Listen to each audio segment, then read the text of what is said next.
Giovinco up against Marquez. Plenty in support here. It's Josie Altidore.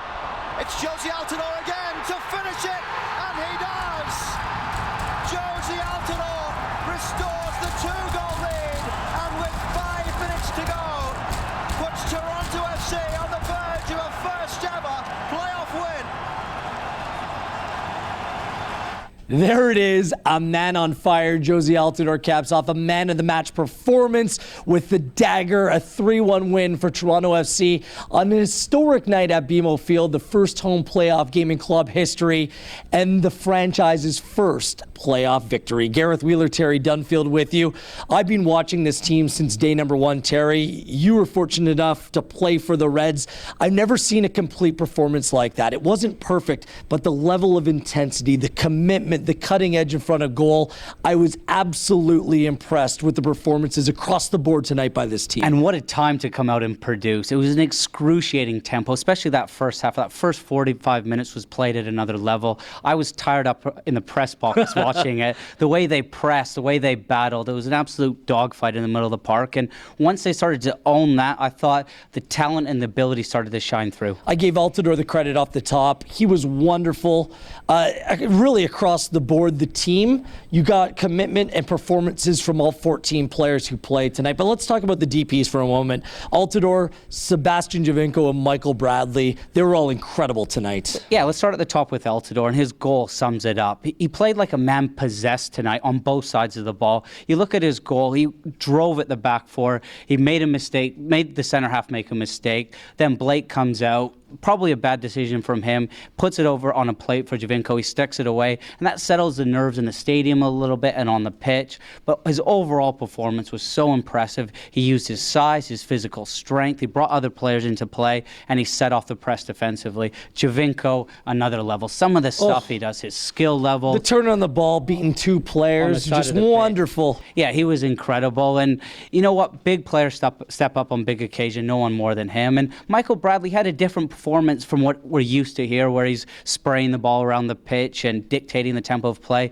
Today he was very smart, he was clever, he screened the back three and really tracked and made sure Barnetta did nothing. I love the emotion of all the players. Bradley was animated, Giovinco after that goal. There were special moments across the board. And what I really liked from the coaching staff, Greg Vanny in particular, I mean, they were measured all night. Everything was calculated. And Tosin Ricketts was about to come on in the 75th minute, and he admitted after the game he was thinking about taking off Josie Altidore. He kept them on. He was patient with the player. He simply just couldn't afford to take him off at that moment, Terry, and it paid off, and Altidore rewarded him. Yeah, good point. That was a crucial move, and Altidore getting that third goal, that sealed the game. And those little things can be huge things if they're wrong. One other thing that stood out for me was Jonathan Osorio's performance. Local Canadian boy from Toronto, scoring.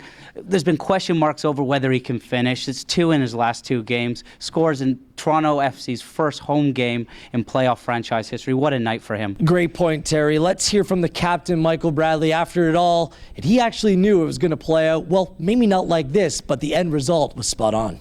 The one thing I knew about the game was that we were going to win. And how we got there, impossible to know. Every big game has a different script, and we just needed to be ready to embrace whatever it was about, and be ready to make more plays, to be ready to make the big plays, and understand that if we could have 11 guys who left everything on the field, then we were going to put ourselves in the position to win the game, and we got that. Good stuff right there. Don't you wish you were psychic, Terry? Yeah, like the octopus, the World Cup octopus. He never gets it wrong. A couple quick shout-outs. Eric Zavaleta had a couple massive challenges in this game, and Armando Cooper tidy in the midfield. He's been such a great pickup for this team. Huge. He's come into the team seamlessly. I love how he receives the ball under pressure, never gives it away. He's very good at drawing a foul. Also, Zavaleta's mate, Haglund, he was dominant today. Won his headers, challenges. The 3-5-2 worked, right? It did, 100%. Also, Haglund on corners was a threat as well. That's where Osorio's goal from.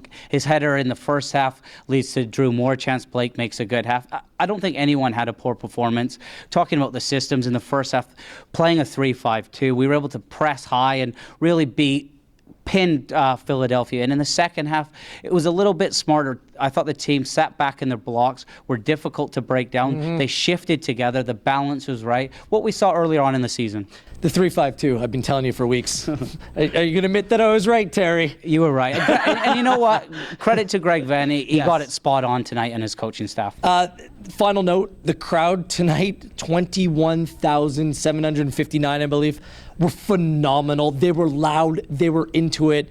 And every man inside that dressing room made a comment, made the remark post-match about how much their commitment, the commitment of the crowd, mattered to them and propelled them on tonight. Yeah, well said. The fans were fantastic tonight. It was electric out there. And from a player's perspective, when the fans are cheering you on like that, there's nothing like it. And I'm sure come Sunday, they'll be back out there again. The celebration on the field post-match was absolutely fitting. We're hoping for much of the same this Sunday. If you missed out tonight, you don't want to miss it come Sunday. It was absolutely electric. As Toronto FC moves on, it's 2 legs this time, home and away against New York City FC. The home leg for TFC begins this Sunday. Follow us all week, torontofc.ca. Use the hashtag TFC Live for all of your Toronto FC coverage.